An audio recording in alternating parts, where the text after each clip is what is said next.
Oh, let's see.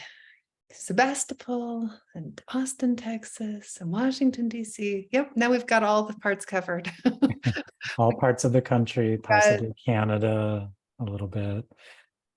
Definitely parts of Vermont as well. I know folks in our part of the country are very soggy right now.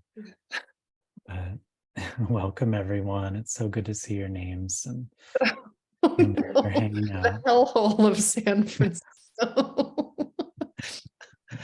Oh, welcome. Welcome. So nice to see your names coming in too. So many friends, new and old. Mhm. And if it's your first time to Stubborn Praise, well, then we especially welcome you. And if it's your millionth time to Stubborn Praise, we especially welcome you too. Well, probably about 10th. I think we haven't done a million yet. Not quite. Yeah. We're Something getting to there. aspire to. Sort of like the sign that used to be on the McDonald's sign, like this many burgers served, and now Millions served. they've just stopped, counting. That reminds me, James, today I recorded a poem called By the Numbers, which is a poem I wrote about how, we have all these numbers that I have this many children, I'm this many years old, I've lived in this house for this many years, worked at this job. And I thought, what would the numbers be? What would I like my life to be counted in? How many sunflowers I've planted and how many times I've stopped to enjoy them and how many kisses I've gotten and wanting to lose count just like McDonald's did, I suppose. So there's that many kisses. Yeah. Losing count of the good stuff anyway. Yeah. That's beautiful. I love that. What numbers would we want to be known by? Yeah, that's a really good prompt for any writers out there. What numbers would you want to be known by? How do you want to measure your life? Mhm. Yeah, Um, yeah. Well, welcome to everyone. I see someone, Pam, who's here for the first time. So welcome, Pam, for the first time. Bridget too. Welcome. Well, today, I said, hey, James, should we have a theme? And you wrote right back I did. almost instantly. And your response delighted me and kind of blew my mind. And I thought, yeah, that's how James Cruz thinks. You want to tell everybody what you said? Yeah, I mean, I don't remember exactly what I said, but I know that the theme that I came up with was the mystery of aliveness. And not just because it sounded intriguing, but I do think it does. But also just because I feel like as a reader of Rosemary's daily poems and her new book, All the Honey, and as I'm writing and working through my own grief process, aliveness is such a mystery. Joy, delight, I feel them, but they're such a mystery. Grief, ever changing, is such a mystery. And so I just thought, what a lovely and also challenging frame for us to live within, and maybe read some poetry and have some discussion with this wonderful community here. I loved it as a theme, James. Mm. I loved that it was your first thought too. I partly loved it because I thought I wouldn't have ever thought of that. Even so, Mm. I felt such a full body resonance with it when you said it. So there was a sweetness in that. Well, here, let me read something about the mystery of aliveness. All right. Well, today, friends, it was interesting how James and I actually didn't talk about it, but just a few minutes ago, I said, hey, what thoughts do you have? And he said, well, I thought I'd really print out new things. And I said, that's what I did too. I printed out all poems I think I've never read before, which is kind of fun. So maybe I'll read one or two out of All the Honey eventually, but these are poems I think I haven't read. And I'll just start with this one called The Bidding. Again, I am ruled by it. This invitation to be wildly open, the way a day is open. This invitation to be porous, the way a bird song is porous. This invitation to feel it all, the way skin feels it all when I slip into a blue alpine lake.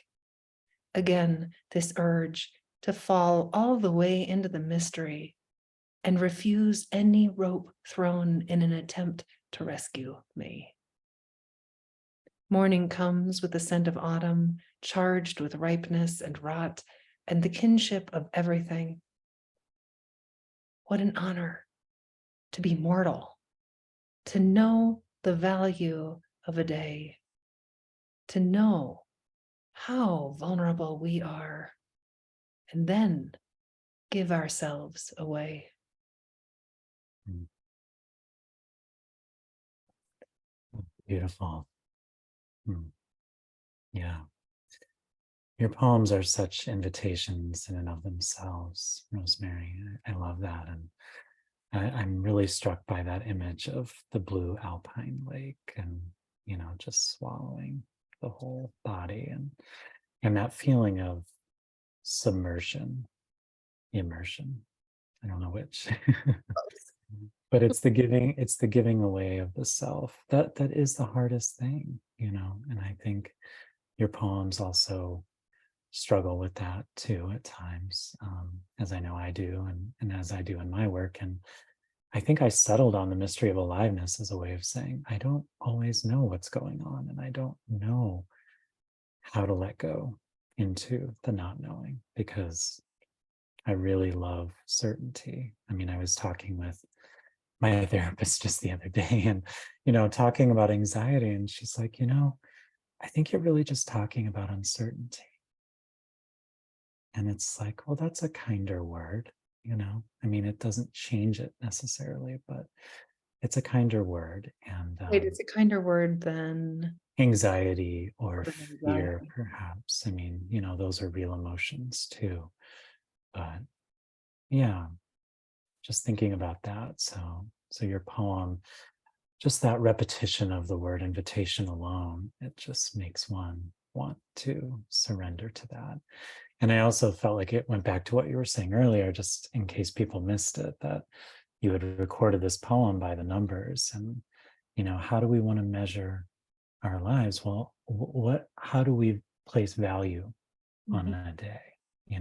That was what that poem touched on as well. And, maybe part of that value could be, how often do we give in to the mystery of something? Yeah. Um, yeah. There is that little bit of surrender. There is that. There's a willingness, an opening that happens, a willingness, an opening, and not pushing it away. And I think it's rooted, kind of like you said too, right at the beginning of this, in our mortality, and in really just as much as we can understand, wow, this is it. This is it. And then what? So the doors open then, the moment we understand this is it. I feel like the invitations just like, here they are, right? Mm. Will you accept them? You don't have to accept them all. My God, I've tried. It doesn't work. Rosemary tried to get an A+ in accepting every single invitation life sent her, and she got an A-.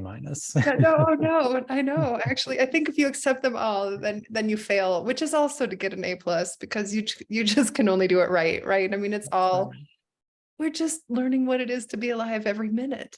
Every minute Mm. we're learning what it is to be alive. Yeah, yeah.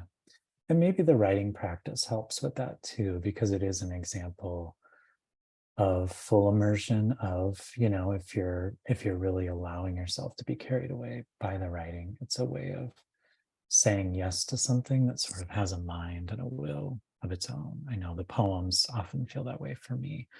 And I think you and I have talked about that too, as trying to name it. Like, what is that? Allowing, letting go, letting it happen.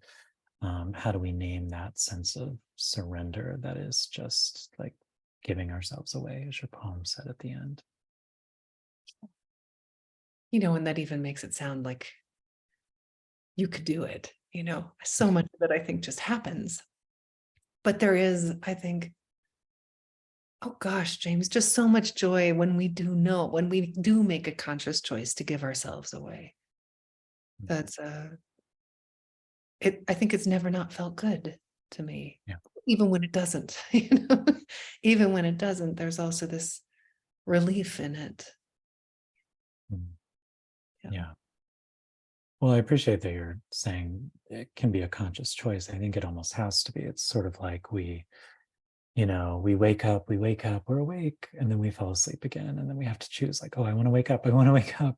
And then we're awake, and then we fall asleep again. It's just the human condition, is that continual cycle of sort of I think I'm doing like a pulsing, like a heartbeat, and that feels apt. I felt it. My body's doing things that I don't always understand, also a mystery. Well, I'll read one too. This one definitely is very much in the realm of mystery, and this is just called Sweet Mystery. Perhaps you have felt it too, stepping into an empty room and knowing the one you've lost waits in the weave of the carpet, in the slant of sun strumming each leaf of the spider plant, until it seems to hum in the brightness. A fleeting sense, maybe, and yet when we choose to believe, what comfort to feel they are still with us, seated in a favorite place on the couch, and watching the echinaceas ease open their pink petals in the garden. The flowers able to hear whenever a honeybee hovers near, and in that moment of deep knowing, decide to sweeten their nectar so the bee will return again and again.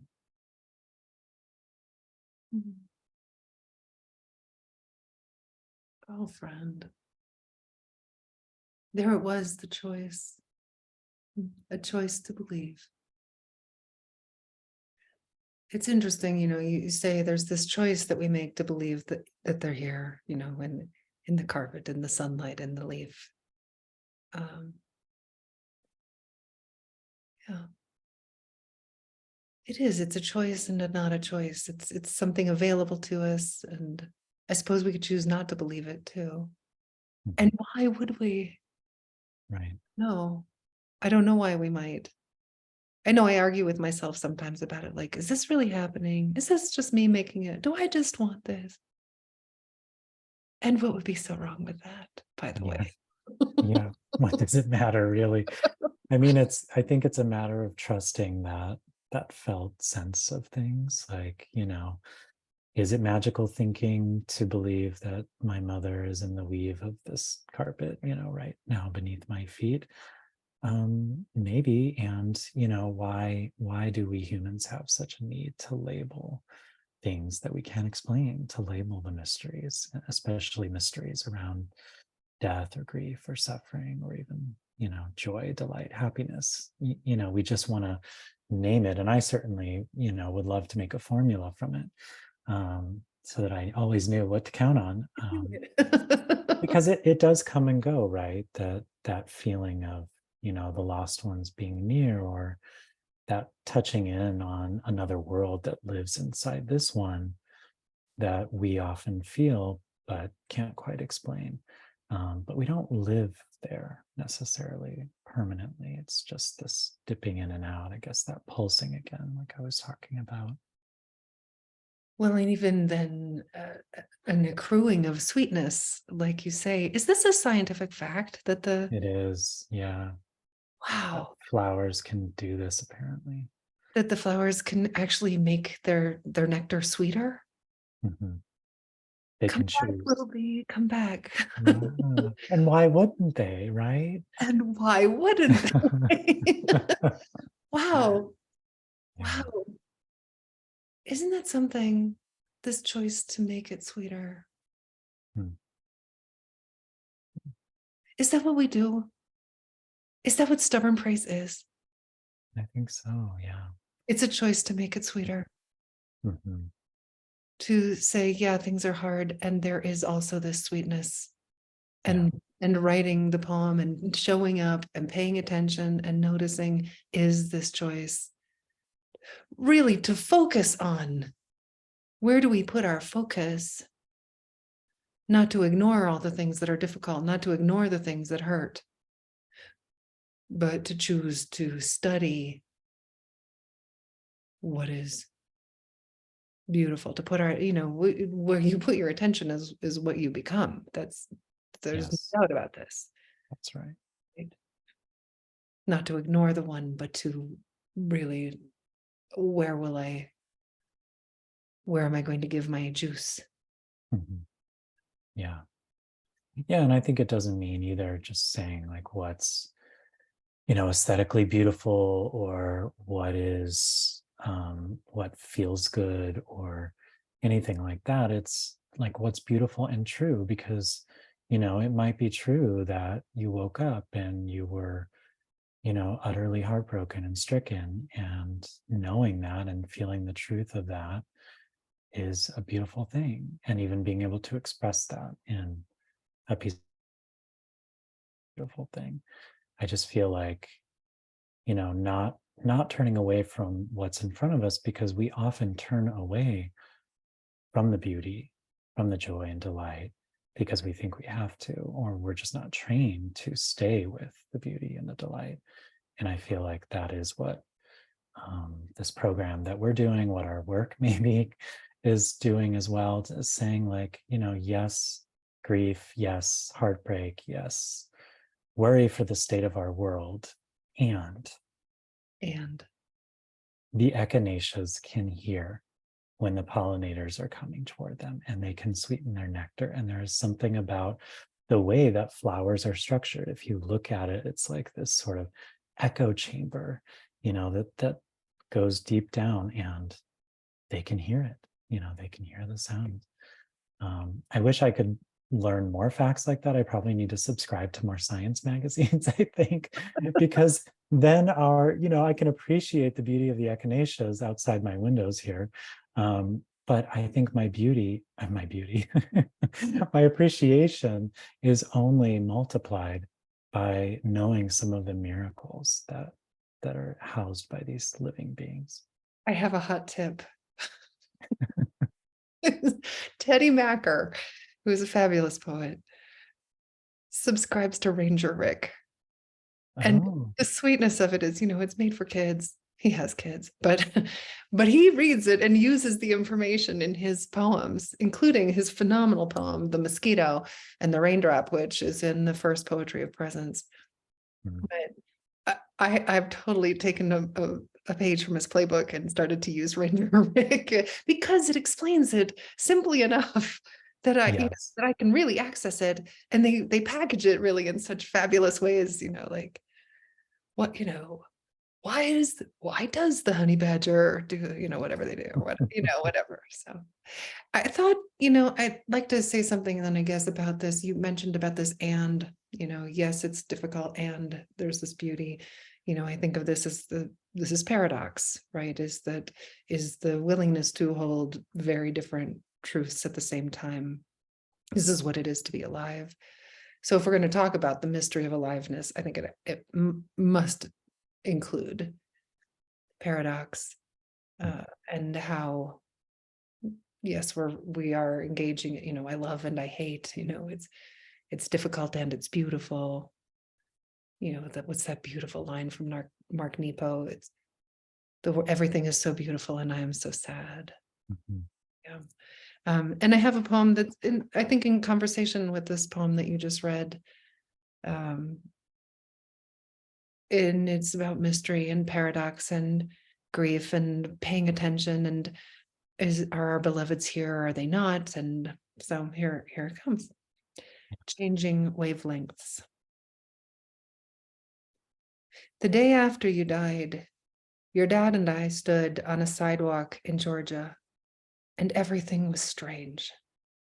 I barely knew I was in a body. I was so in my body. The muggy air was unfamiliar. With every sob, I pulled it into my lungs, and it became me. What I remember, the sound of airplanes, the sweet scent of flowering trees. There were no cars on the road. It had rained and the night had not yet come, and there in the distance, a double rainbow. I'm a logical woman. I know what happens when sunlight enters raindrops in front of me at a precise angle of 42 degrees. And yet, no one could ever convince me it wasn't you. You who had become more spectral than flesh. An optical illusion that doesn't exist in a specific spot, but for any who look, they cannot help but see the real and radiant truth of it. To this day, I remember how those twin rainbows stitched me back into the world, tethered me to wonder, to mystery, connected me to all I cannot understand.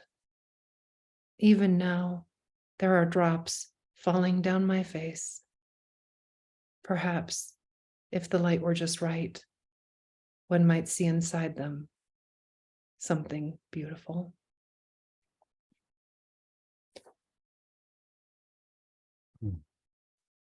You know, what I think about with that poem, well, I think about a lot now, but was the point where you're talking about the sort of immediate sensation of the grief over losing your son, and the sobbing, and then the poem kind of pulls back and says, "What I remember," and it's like it's sort of what we do in a moment, even a moment of joy or a moment of difficulty.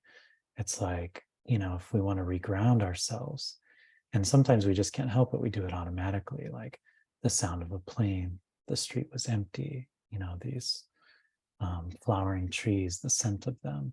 So it's, I just felt like that captured the way that we process our world. There's the inner life, the emotion, and then there's all this outer stuff that is also beautiful, and it's also calling to our attention, and that's also utterly strange. I mean, a double rainbow in that moment, Right. right? And I was just talking with someone recently because we were comparing stories of how she had just lost her mother and had had these many of these moments where it was like, are you communicating with me? Like, why is this happening now? And I just said, can the dead manipulate reality? Is that the way it works? Hmm. Just because it seems so strange otherwise, or it seems so inexplicable. And even just today, like, I was visiting with a friend, and we were talking about my mom. He asked about her passing, and just the folks who were left back in St. Louis, where I'm from originally, and we were just talking about her, and he gave me this hug, and then I walk out the door, and I instantly hear the call of a barred owl. And it was like early afternoon. They don't usually call quite so early, and I've constantly had owls connected to, I may have mentioned this last time even, um, connected to my mother's death, and suddenly I hear the call of the owl. Um, so yeah, your poem brought me, and I'm sure other folks, into that space of the mystery and embracing the beautiful and saying yes to that, right? Yeah. I do think, James, that we're, in the same way that a poem loves paradox, I feel like our lives are ruled both by our logical minds and the part of us that's willing to engage in the mystery. Both of them so important, not one of them more important, not one of them right and the other one wrong. It's so like us to, as humans, logical is the way, the mystery is the way, well, the mystery and the rational, how they both are serving us. They're both serving us, right? And just to get to notice them both, then to notice this is what it's like to engage in the mystery. This is what it's like to, you know, get it done, get it done, get it done. Because that has to happen too. Yeah. Yeah. Yeah, we live in a world that requires that if we, want to navigate it. And it just, what you're talking about, I really appreciate that, because I can sometimes have that binary mind of right and wrong. Like, no, I should live in the mystery. No, but I have to live in the logic now, and you kind of go back and forth like a metronome between the two. And it's like, well, it can be more fluid than that. Like, now I have to pay bills and fill out government forms, or name your drudgery. And now I get to walk around the yard. Now I get to write a poem.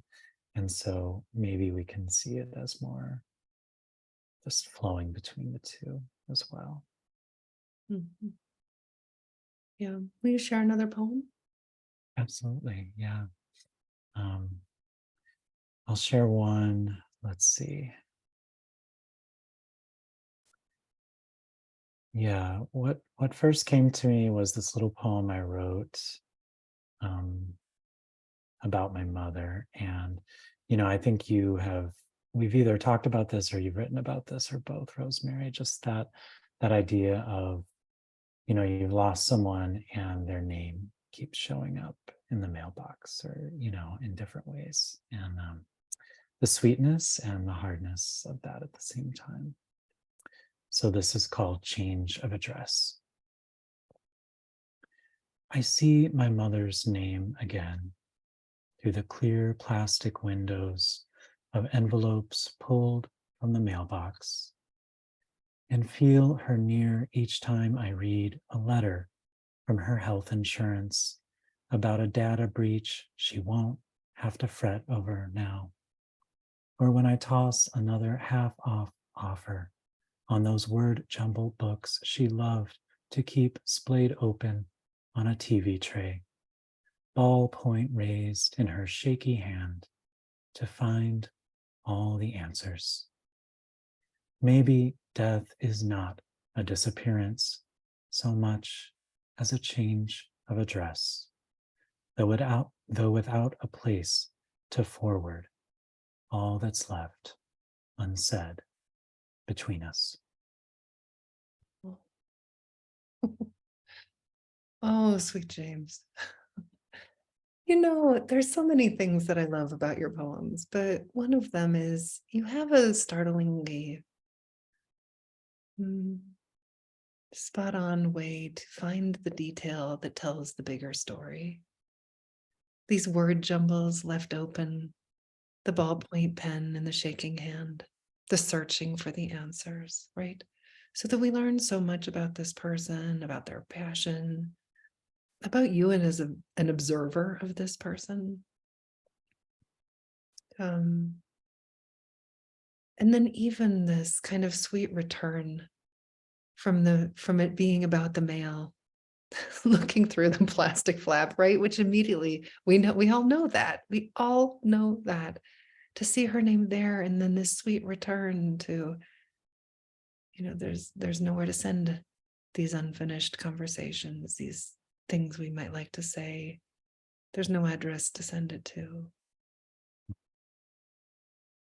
So the way these details pull us into the moment, pull us into the relationship, pull us into the person, they ground us in what it is to be alive, even as you send us launching into the world of mystery, right? Where is she? Where is that address that we can't send something to?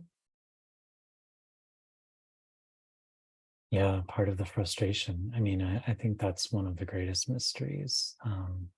And I think even people who are still alive and maybe just not in our lives anymore, it's like the love, the attention, the thought still flows toward them. And yet they're not here or they're not present. And, that's such a mystery that I think and an uncertainty that we just have to dwell with. Mhm. It's another maybe I don't know if it's a paradox fully, but it's definitely just a strange condition. It is. There's also the sweetness in this, and I personally, I think poems love uncertainty. I think poems Mm, love when they're suggestive but not overbearing. To me, what you did with the maybe in the middle of this poem is that nod to it could be this way, mm. right? You're not telling us it's this way. Would I even believe you if you told me it was? Because how would you know? But that maybe, and the nod to wonderment then that's available in it, and how it opens us up to this sense of possibility as the moment you say maybe, right? I mean, I notice myself, I have my whole little collection of them, maybe, perhaps, I wonder, I have all my little words, that all my little phrases that help me enter into that space of not knowing, right? And it's curious to me that you began your poem in a space of knowing. I got this mail, this is what she did, these were the facts. But that the poem itself allowed you to launch into the mystery, and you were able to do it the moment you said maybe, which is important, right? There you went from the rational world, the logical world, the sensory world, into the abstract world of emotion and feeling and wonder and curiosity and mystery. Yeah. Yeah, I was going to say the same thing. It's like, there's nothing more rational than like thinking about the mail or change of address forms or things like that. And then, just a doorway that opens, and I think there are many ways to open that in a poem or in our lives or, and saying maybe, or saying like you did in your poem, what did I remember? What do I remember now? What calls to me? Um, yeah, it's just another way of turning the attention. So that's right. And I think with both this poem you just read, the one I just read before that, probably 98% of our poems, James, do this thing where they have a foot in both worlds. Mhm. Right? I think about this a lot, actually. When I'm writing, I wonder, have I gotten in touch with what's happening outside? Have I gotten in touch with a the sensual world? And if I haven't, then there's the invitation to do that. Oh, well, then let's bring that in. What does it have to teach me now if I do that? Right? Or vice versa, if I start in the world of what was it? There's the information breach, and Yeah. like this is awful. Like it's amazing to me that this kind of horrible detail led us into such a gorgeous revelation. Right? But you did that, right, by moving from the outer details into that inner realm of curiosity. And so just thinking about a poem as a way to meet both of these worlds, which we exist in at the same time, all the time, all the time. So That's right. Yeah. Yeah, I don't think the words data breach had ever entered into any of my poems or any of my writings before. And it's one of those surreal things that happens after you lose someone. You just like, the writing to them as if they still exist, and and then they knowing that they do exist, just not on this plane. And yeah, there's so much mystery, but I appreciate how you're talking about the movement of that. um, I'd love to hear another one of your poems as well. all right. Something you just said made me think to a friend of how, oh dear, now I just lost it. Oh shoot. Oh, come back, little idea.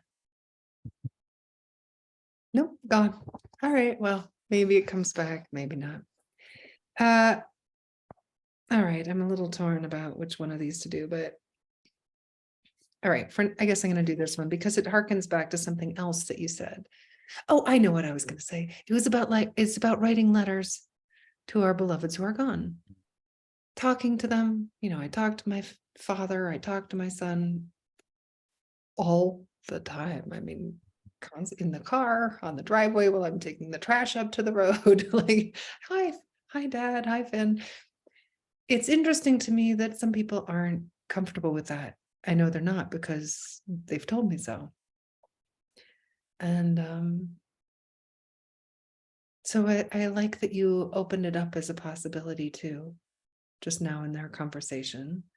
And I didn't know this would be, that grief would be such a part of this, but of course it would be. The mystery of aliveness invites death to come too. Of course it does. Of course it does. So I think, and you were talking about this earlier, about I don't know. And I think that I don't know is the heart of mystery, right? To every time we say I don't know is a willingness to step into mystery.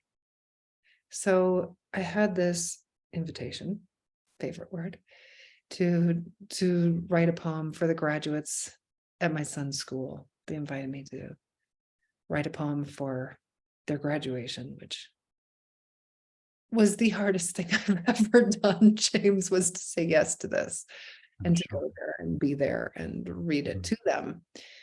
And I struggled and struggled and struggled with how to do this. They asked if I would write a poem that honored his life and death and was also full of hope and celebration. And I loved that they knew that was possible. I loved that they knew that they could ask me to do that. That's a tall order, but they asked for it. And I thought, you knew. That was thrilling to me. And then I thought, well, can I do that? Can I live up to that? And I knew that in order to do it, and here we go back to, maybe this conversation of wanting to be right, wanting to do it right. I'm going to get an A+ on writing. I'm going to get an A+ on writing a speech for a poem for my son's graduation after he's not here anymore. But I knew that what I was going to need to do was write many versions so that I didn't put all the pressure on one of them to try and make it right. And if I had done that, I couldn't have written anything at all, I think. So the entryway then was already saying yes to not knowing, yes to there not being one right way, yes to there being many right ways, yes to me not knowing what to do. And what ultimately, after 3 or 4 of them, what ultimately opened the door for me was this phrase, I don't know. And as soon as I said, I don't know, I could write the poem. So here we go. It's a letter to the graduates. I don't know how to make sense of the story of how Finn is here, although he is not. How he lives in the deep soil of memory, still running with you through the playground, your body's bright streaks of joy, cartwheeling across the Green Valley floor and tap dancing on this stage, traveling with you to Mesa Verde and Ecuador, and building computers and graphing equations and writing code, swinging golf clubs and debating politics and dressing as a skyscraper in the Halloween parade, laughing in the hall and crying in his room. I don't know how it is we can crumple with grief and still rise with hope, love, celebration. And yet we do. At the same time he is missed, you, friends, grow more fully into yourselves, each one of you a sapling reaching not only toward light, but also reaching with your roots through the dark, the necessary dark that anchors us and keeps us rooted in what is real. I don't know how it is we come to know our own lives better because he chose to take his. But we do. we learn to trust that despite a great wound, we can thrive the way a tree grows around a gash, trunk still strong, though a scar remains, leaves still unfurling to gather sun. I don't know how we speak of sadness and joy in the same breath, but we do. Joy in coming together, joy in knowing heartbreak invites us to become more spacious, more kind.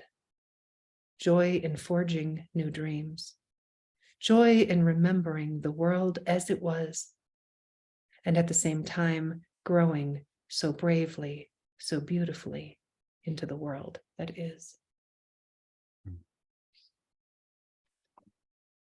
Hmm. Yeah, you can really feel how the I don't know just kind of opened up the whole world of possibility. And I love how that poem brings him alive, in the same way that I shared a few details about my mother. You share so many details about him so that he does feel more alive in that poem than in so many of the others that I've read that, might be about him, because there are just all these details that are included there.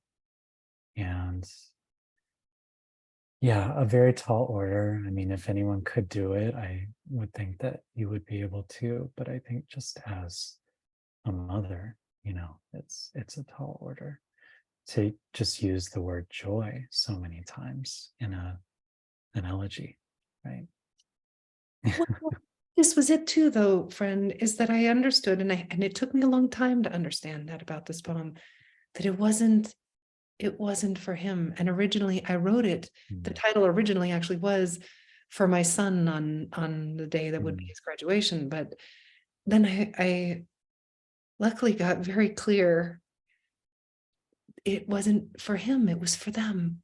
It was a letter for the graduates, which was how the joy could come in. And it Yeah. was gosh, it was a blessing when I understood that. Mm. Uh to bring him in, and it was for them. It was a gift to them. And Yeah. there was a lot of joy available. Mm. There they are, joy and sorrow at the same time, hand in hand. And what a gift for those young people to see that someone can hold both at the same time, not just in a poem, but in their being, you know. Um, Whatever allowed you to do that, whatever ways avenues you needed to go so that the poem would hold all that. I think just seeing someone who's able to hold both of those is wonderful. And I know Lisa called it an intimate ode. I love that idea of like it being an intimate ode to all, all of them. Yeah. Holding them all at the same time. What a beautiful thing to say. Who said that? Lisa. Oh, thank you, Lisa. Yeah. An intimate ode. Mm. That's right. That's so right. James, can you write a non-intimate poem? No. No. I like the certainty, the immediate certainty. No. I took a second, but I mean, me personally, no. I think you can write a poem that lives mostly in the abstract world and doesn't really touch people as much or doesn't even touch me as much. I certainly have written those. But I think there's an intimacy to wanting to share something with the world. And if that's your guiding principle, your guiding intention for wanting to write or wanting to share your work with the world, then how do you not? How do you not be intimate with the subject matter that you're describing, the people, and then the people whose lives you are hopefully lucky enough to touch? I mean, I think of it as quite a privilege to be able to write, and for people to say, I brought this into my life and this touched me, and to have that intimacy of connection with other people. And I think we do that by opening our hearts as we do, as I know you and I both try to in our work, And I believe also by doing that little check-in that you were talking about before of, have I touched on the actual world? Have I brought that in and thus brought other people into my world? And sometimes it's just like a few brush strokes. Sometimes it's a huge whole canvas that you offer up, but sometimes it's just a few brush strokes. Like, I was walking down the street carrying a bag of olive oil and bread, and this is what came to me, and you've instantly allowed people into your world. Yeah. Do you think you can write a non-intimate poem? I think it can be done. I think I don't want to. Yeah, I don't want that poem. And I actually don't really want to read that poem either. If someone else writes it, I think those aren't the poems I'm interested in. I long for the poems like the ones you write, James, like Ellen Bass or like, so Jane Hirschfield, or like so many of our friends, colleagues, so many poets in America today, all the poets who you're putting in anthologies, like The Past to Kindness or Healing the Divide. I think these are poems that are focused on intimacy, that are focused on vulnerability, that are focused on coming from a space of I'm willing to show up. And I suppose maybe that's what intimacy is I'm willing to show up With everything. with what I'm All of you. capable of right now, right? There we are, Mhm. going back maybe to that line from that poem, giving ourselves away. Mhm. We give ourselves away when we're willing to be vulnerable with the world. Mhm. That's, I think, really what that line was trying to get to was, here I am. I'm going as much as possible. I will show up with Yeah. you, for myself. Mhm. Yeah, it's for both, And I think, it's dangerous, isn't it? Like giving yourself away like that. It can feel dangerous. And I think you can get practiced at it, but that's maybe why other people feel uncomfortable by such intimate poems, or even like you were describing, like having an ongoing conversation with the people you've lost. Some people are uncomfortable with that. That's an intimacy that they don't understand, or that just might be too embarrassing or too much for them. And, that's fine. I'm hard pressed to not do it these days. I feel like it's become more painful not to, really. Mm. And I think I noticed that because so seldom do I have this feeling of, oh, you're really putting yourself out there now, sweetheart. Like I think I used to have that feeling more, and now I really don't have it so much. But I had it today because I was recording for the Poetic Path, which is this app for ritual. And in the recording, there's a poem where I have an inner gardener and she has a Southern accent. And so this was me reading in a Southern accent, which I don't have. So I'm affecting a Southern accent. And it felt very vulnerable. Like I could read this poem to the graduates and I felt flayed open, but I was still like more willing to do that tonight, at least, than this afternoon when I was trying to speak with a Southern accent in front of people. And I was like, oh, you're going to do that. But so I guess my point here is, perhaps the more we do it, I'll speak for myself. Perhaps the more I've done it, and it's been how many years now, 17 years of putting poems in the world every day. And now it feels more dangerous not to do it, Mm. James. Mm. Yeah. I feel like if I tried to put on a mask and pretend to be somebody else, that would feel a lot more dangerous to me now than showing up and saying, this is what feels true today. Mm. Well, I think once you've practiced authenticity for a certain amount of time and vulnerability and all of that, then to turn away from that feels, feels much more dangerous than like initially the vulnerability might have felt when you first started doing this, or when I first started doing this. Yeah, you get used to that, but it is a kind of peeling away of layers. I think that offers a lot of hope. I mean, that gives me hope too, actually, that, oh, it won't be as easy to turn away from who I really am. Well, the stakes are different though, I think. They are. I feel like the stakes change. I feel like at first maybe it's we're protecting ourselves. What are people going to think about me? But then I Small feel like, selves, yeah. but then I feel like the stakes become, what do I lose when I don't tell the truth? Yeah, or what do you lose and what does the world lose when you don't share a gift that you've been given?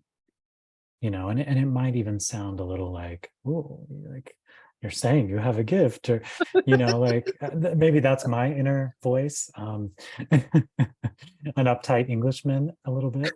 And I love that you have an uptight Englishman in there. that sounds about right. That feels right to me.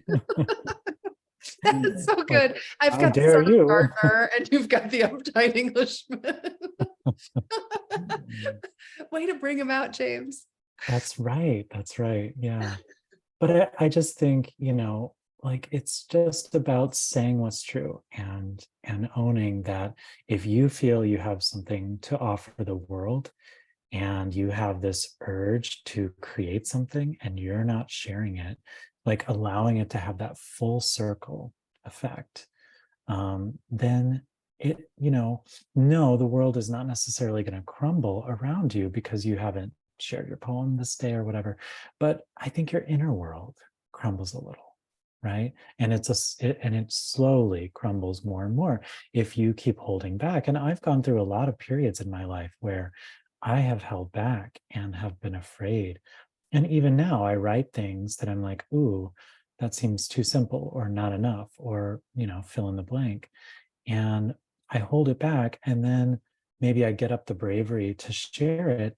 And then that's the thing that so many people love. And it's like, well, what am I doing? I am clearly not the guardian. I am not the one to judge what I'm able to share. And it should just be like the door's not open to everything per se, but like, let's keep the door open. I think, as Jane Hirschfield says, a little more than is comfortable, and just make that a practice. A little. And soon the door is like this. Two Mhm. things you said. I am not the guardian. That was beautiful, James. Mm. And also this, that it's the crumbling of the inner world.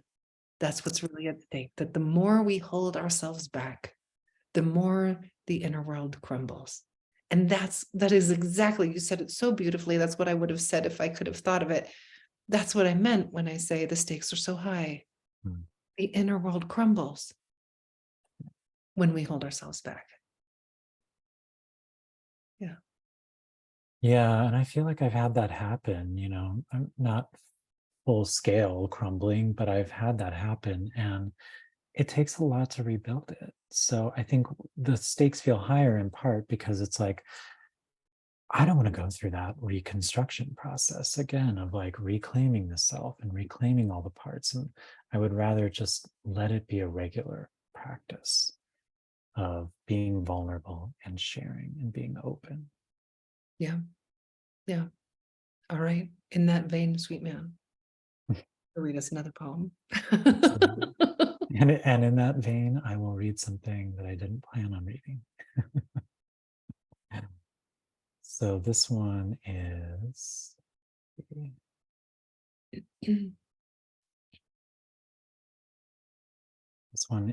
Like the Trees. You have been waiting for the body to say, "This is not an emergency. You are safe." And when it finally does, in a whisper, you almost don't believe. You can breathe a full breath again, and then another. At last, trusting the open arms of trees, even their menacing shadows at midnight. Now you know everything that grows must also feel pain, must fear and doubt until they sense this same quickening, like sap rising up in the trunk and spreading through each limb. You have lived as if underground, but now you are breaking open, breaking free, becoming so vast and green, you make a shady place for others to rest in. There it is, giving yourself away, right? That's right. So right. The open arms. Here you Yeah, we are. just did the same Now thing. you're making the, the shade. What is the cost if we don't give ourselves away? Mm. So great. Isn't it astonishingly beautiful how you let the tree be the metaphor for that? You've been living underground now. And there it is, the both, right? Back to the dark and the light. What does it take? You know, the inner world and the outer world, the dark world and the light world, the logic and the mysterious. You know, the way the tree does that, the way we're asked to do that too, to draw from both and flourish because we draw from the light and the dark. Right, which is what you were saying in your poem. And just that idea of the necessary dark, or this idea that Catherine May put forth in her book Wintering, that we have these periods when, it might look like death, it might look like not much is going on, it might look like depression or whatever. And, these are necessary periods in our lives. We can't always be productive. The energy can't always be flowing in the way that we might want it to be.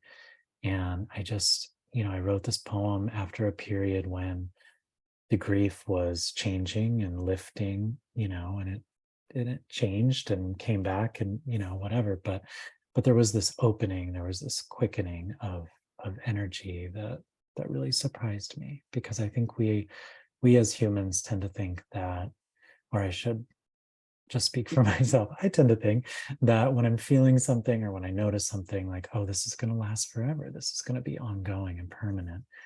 And it's not, it's always changing. Yeah.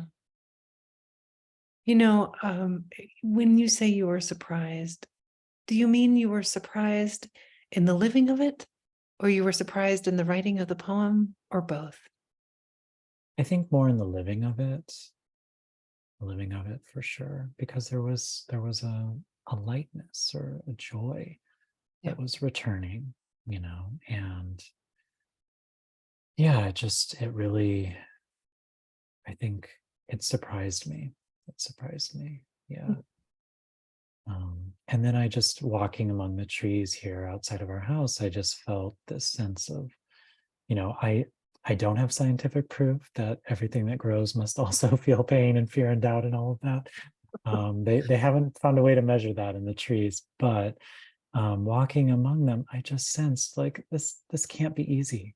This can't be easy, you know, a continual rebirth. And I know there are things going on that we can't see in the trees and every living thing during a wintering process, but it felt like I felt a kinship with the trees and in that moment of kind of late winter, early spring. Yeah. A kinship.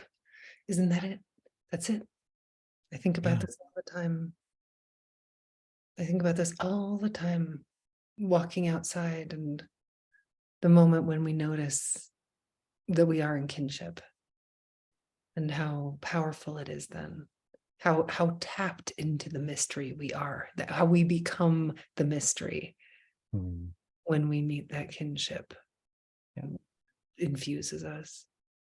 Well, one of your poems before, you used the phrase kinship with everything, which I thought was really beautiful. That really stood out to me.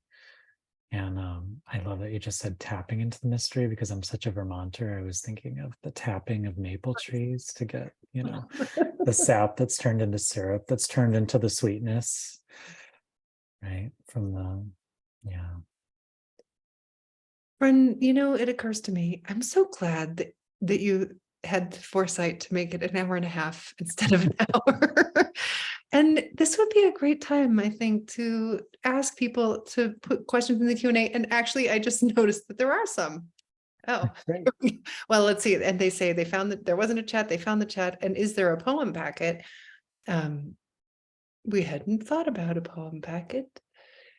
Although I suppose we could probably put the poems in an email. Yeah. Mhm. And we'll send a link also to to this conversation. But this would be a great, please, says Amrita. Thank you, friend. So this would be a great time, though, if you have questions for James or I, this would be such a nice time to open it up for conversation with folks. If you have a question about poetry or about any of the things that we've been talking about. And I'd love to hear back from you if you have questions. If you would put the questions into the Q&A, just because that makes it easier to find them. Although I did just see one, by the way, from Mary in the chat. So we'll start with this, but after this, it'd be great if you could put the questions in the Q&A just so we can find them easily. Mary, pocket full of prose, says, do you have a writing practice ritual, James? Yeah, definitely. I love the word ritual, so I'm glad that Mary put it that way. I've been thinking of it more as a ritual, something that's really sacred. And I like to write in the morning, and before the world gets in, I don't look at my phone, I don't look at email for the first few hours of the day, and I just sit with my notebook and a overly large cup of coffee.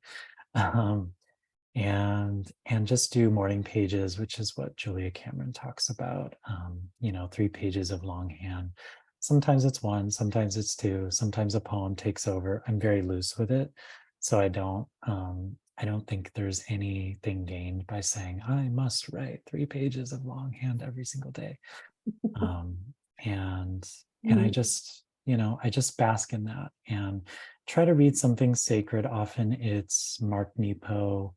I love reading poems by Naomi Shihab Nye in the morning because she just has this like open, surprising way of seeing and processing the world, even when she's talking about difficult or dark things. I just love the leaps that she makes, and it makes me want to put pen to page. So that's my ritual, basically. And then, from there, it's a matter of forcing myself to sit down and actually type up the things that I wrote longhand, which is not always the easiest process. It's fabulous. I think that our rituals couldn't be more opposite in some way. I had a feeling. So that's just really nice, isn't it? Just to show there's so many ways to do it right, how it's very personal. You write Many it in the morning, paths. I write it late at night. It's the last thing I do most of the time. You write in longhand, I write right on the computer. You issue all emails, and I think often they give me something, some little spark, so I let them in. So I just it thrills me. It thrills me that we could, honestly, James, be so similar. There's so much about you and I in terms of our poems, that the way we're willing to be vulnerable, the way we're embracing the world, the way we have embraced this kind of stubborn praise, and both of us in our writing and our way of being. So many similarities, and yet the way we get there is like so sweetly opposite. Yeah, that's awesome, isn't it? It is. It really is. Yeah. Yeah, because there's no one way or there's no right way. And I appreciate that people often want to ask that question, like, what does the ritual look like? What do you write with? Even getting as granular as that. But there is just no right way. Uniball pen friends, I have to tell you, if I have to be longhand, it's all about Uniball, the black ink Uniball. Yeah. I'm kind of serious about that one. Yeah, good. Yes, one should be serious about their rituals. That's important. But I think, writing later at night, writing really early in the morning are maybe more similar than we think, because it's a way when kind of the rest of the world is falling asleep or the rest of the world is still asleep. There's just that feeling of privacy and intimacy. Right. Okay. So we have that on opposite ends. You have that first thing, I have that late, but you're right about that both of us have found a time of quiet. Mhm. I originally started writing late at night because my children were asleep when they were young. Then it was the time that was available to me, that the whole house was asleep. And then I could write. Now, Oh, at some point they became teenagers and they were up much later than I was. But yeah. There's Mary Beth says that she was taken by a comment, something about my poem was in conversation with James. Could I say more about that? I guess I meant by that the poems had similar themes. I think this happens with you and I so often, friend. I feel like, and not just you and I, but very specifically you and I, I think if you're asking, if you're going out and paying attention to the world, and if you're going in and paying attention to this inner world, then you're going to have lots of poems that have these sweet conversations of, yeah, this is what it was like for you in this moment of meeting your mother's death in this room, and here she is, and this is what it was like for me to be out there, in the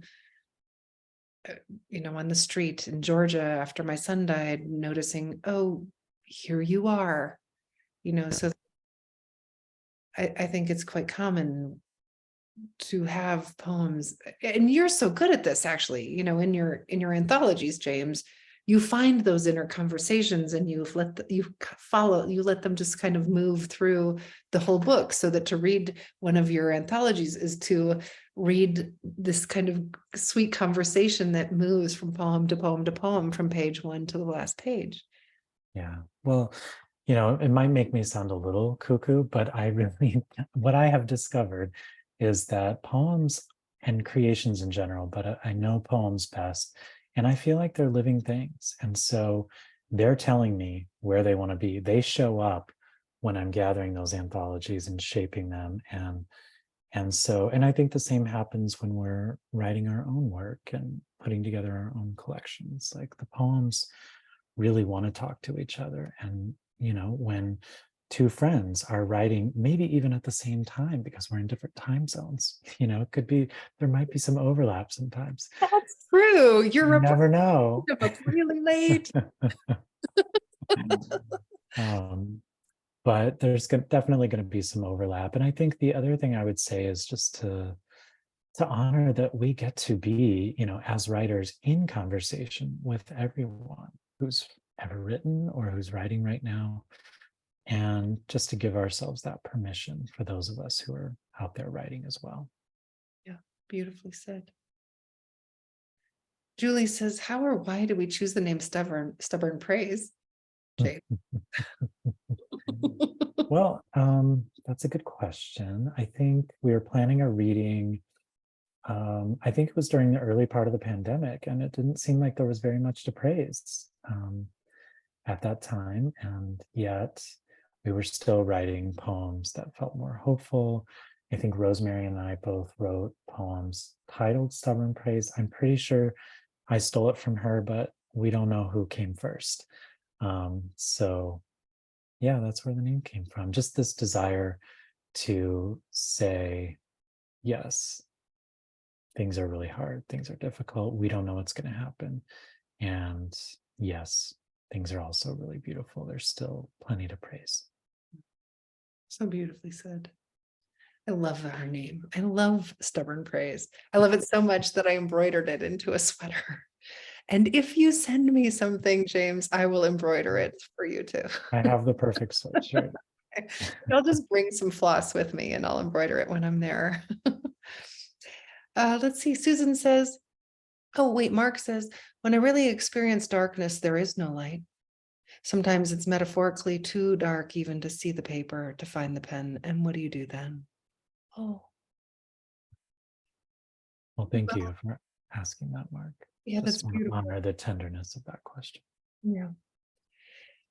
I want to honor too, Mark, that you showed up, speaking of being up late, He's in uh, over in Europe. Mm. You know, I want to say that when Finn died, the first 7 weeks, I did not pick up a pen. And I don't know that it was because it was so dark per se. It was because I had a strong longing to just feel everything. I just wanted to feel, and I felt like writing and sharing diluted the feeling. I think that I often feel the opposite. I think I often feel like by writing into it, you can really explore the juice of the feeling.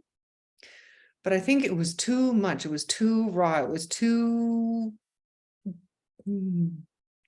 It was everything I could do to just show up and meet the moment. That was it. That was all I could do. That was the end of it. That's all I was capable of. And even that, I felt like life lifted me up, love lifted me up to be able to do that. Like even that was too much for me as a human at the moment. I don't know if that's exactly what you're saying, Mark, but in that moment, I allowed myself to be completely in the moment and not put a pressure of writing on it.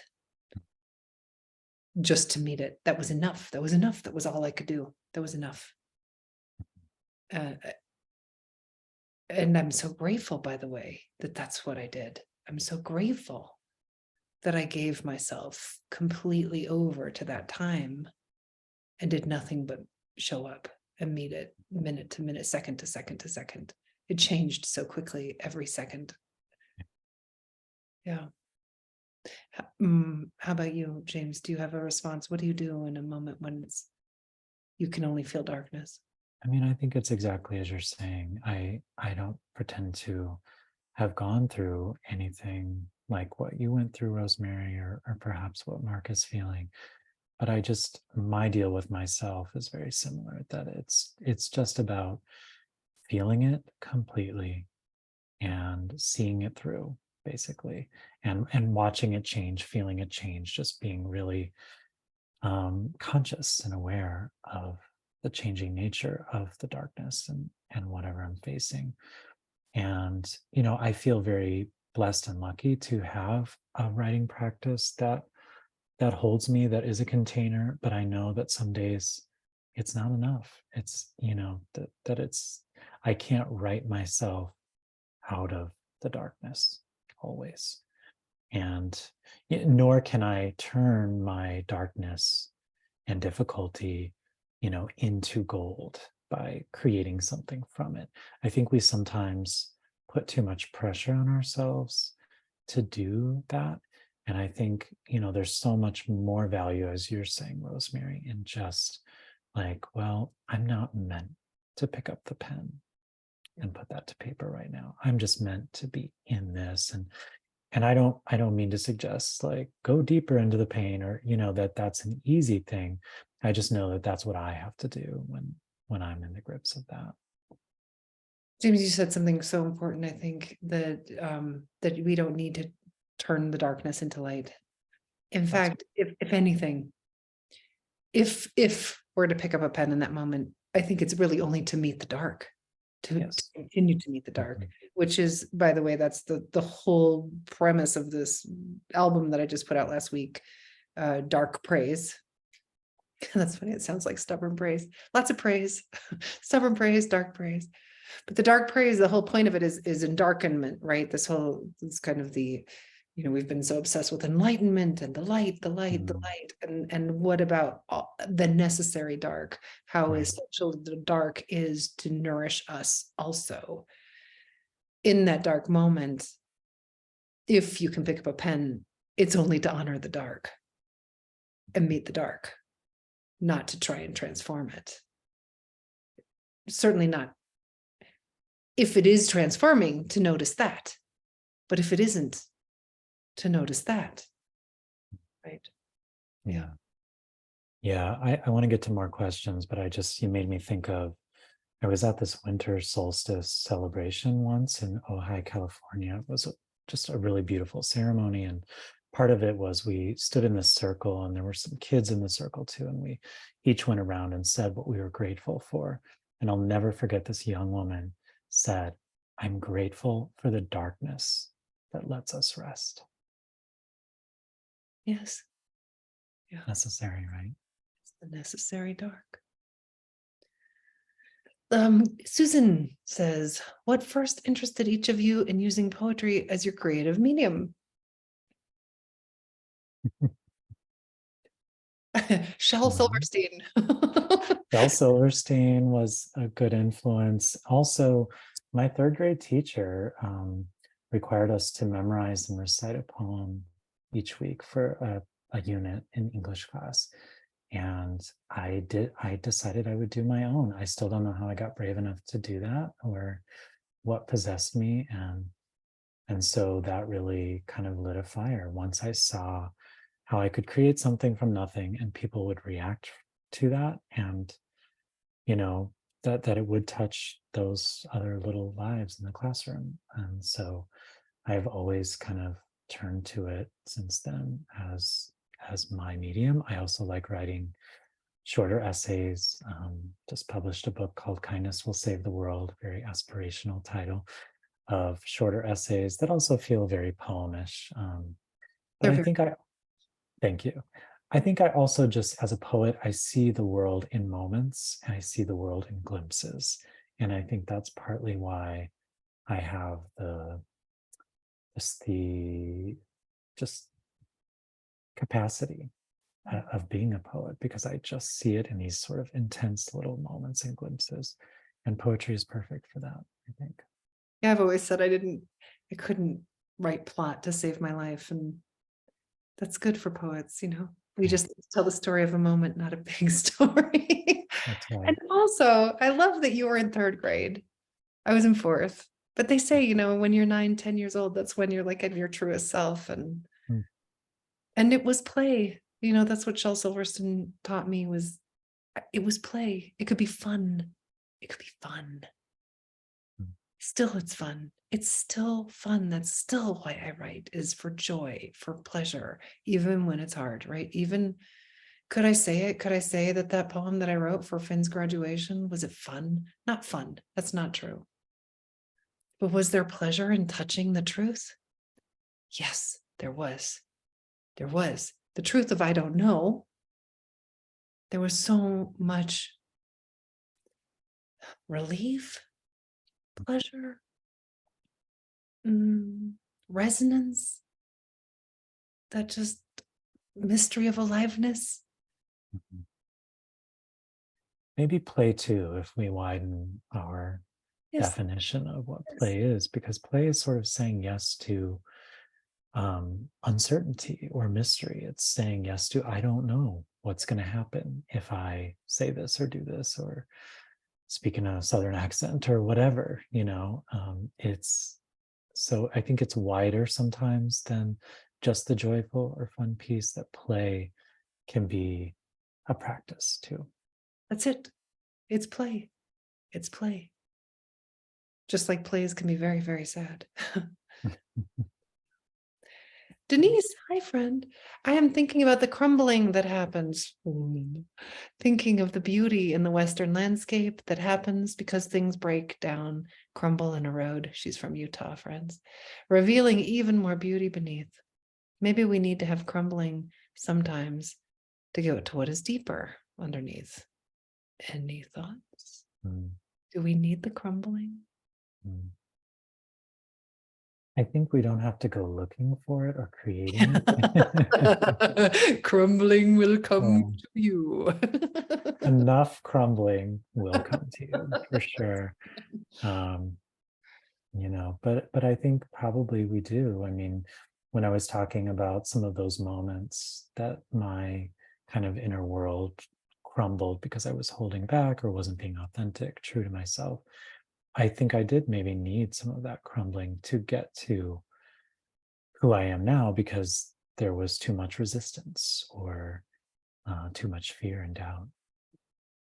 I think we can say that there's a difference too between what's doing the crumbling. If what's crumbling is our ideas about the world, hallelujah, right? That's going to suck. And yay. Right. If what's crumbling is our sense of who we are, if it's our own soul, which is I think what we were talking about earlier, right? Yes. There's this inner crumbling that's at stake, and that's like a deterioration of soul. Yes.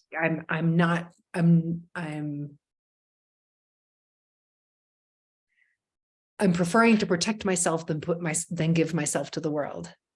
Mm. So the context that we were using it in, I think, was in that case, that's a crumbling of our essence, as opposed to a crumbling of our expectations or a crumbling of our masks or our constructions to try and keep ourselves safe.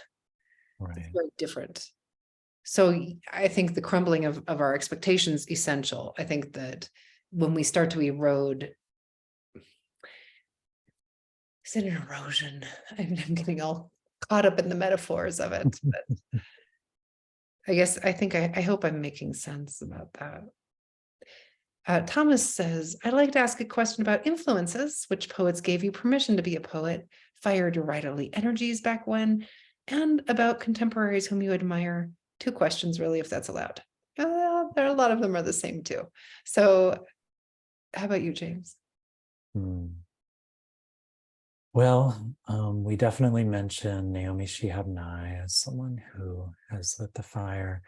I was just now thinking, I was trying to remember a Jane Hirschfield poem about like vinegar souring the soul or something like that. So Jane Hirschfield obviously is one. And there are just so many. I mean, this is why I put together the anthologies that I do.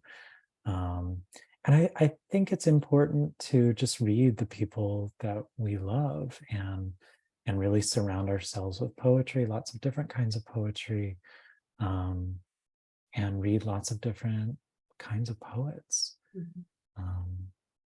Yeah, I mean, David White is another sacred poet whose work I really love. Mark Nepo, whom we have talked to. Yeah, so many. What about you, Rosemary? Everyone you said. Ellen Bass, who I think I mentioned earlier, and oh gosh, there's so many. And in terms of contemporary poets, Thomas, if you haven't seen James's anthologies, they are full of all of the people who I love to read. And I always meet new people through your anthologies too. And I feel like your answer of reading the people you love is an excellent answer. When reading our friends, so reading the people you love in terms of really the people who you know and love. I have quite a few of those people, but also reading the poems that make you fall in love with the world. Pablo Neruda and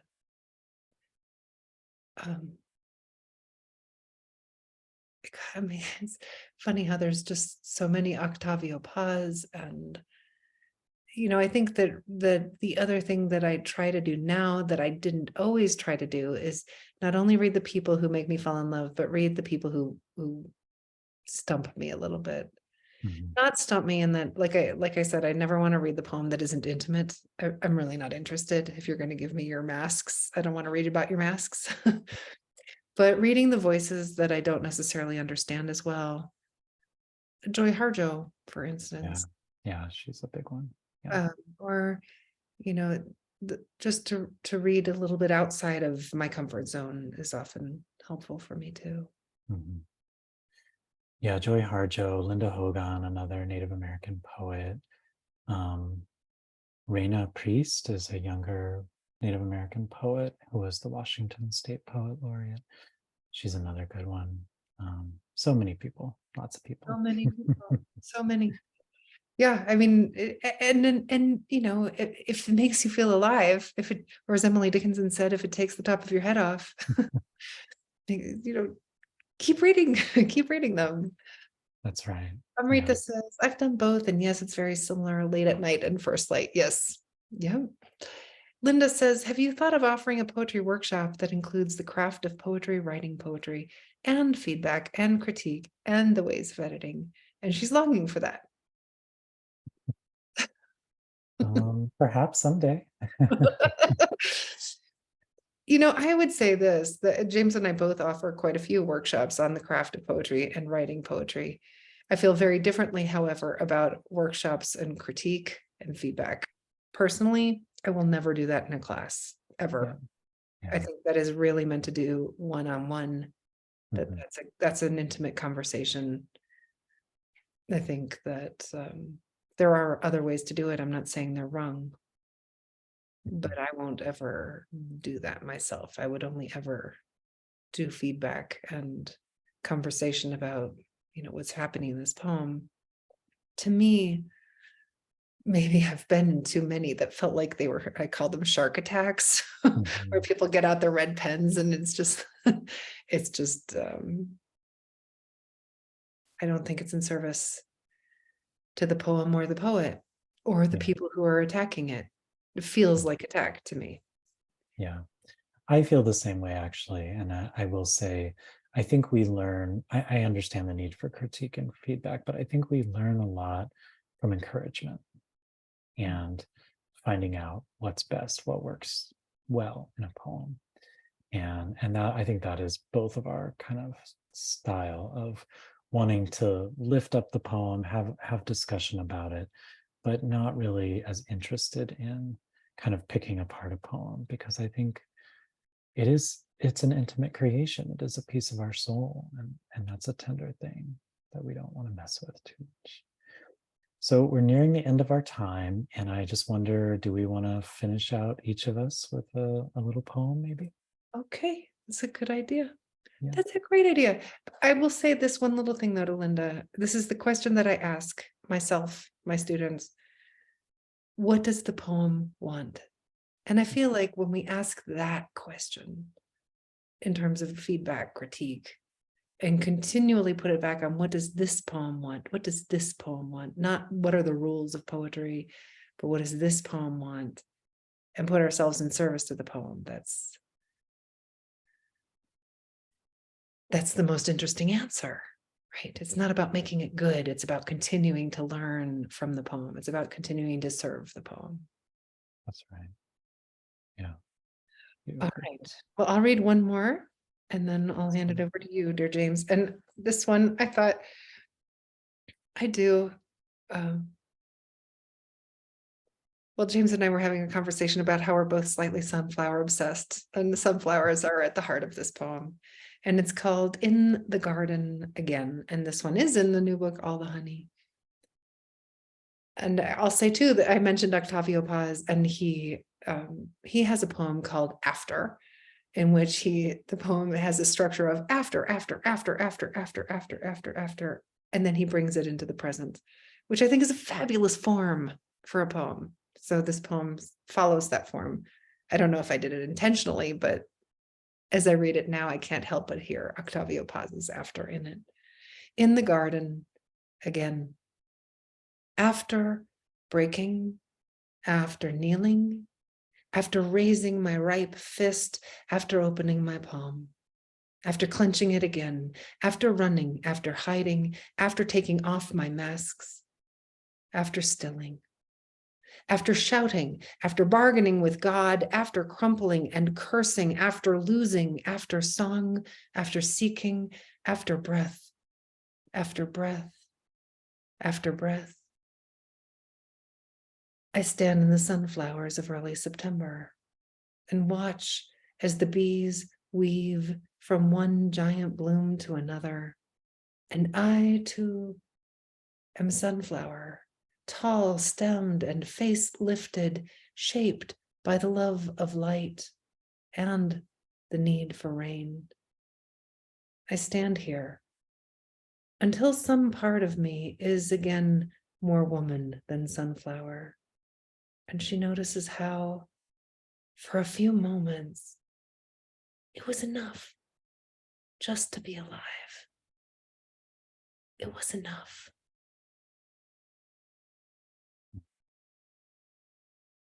So beautiful.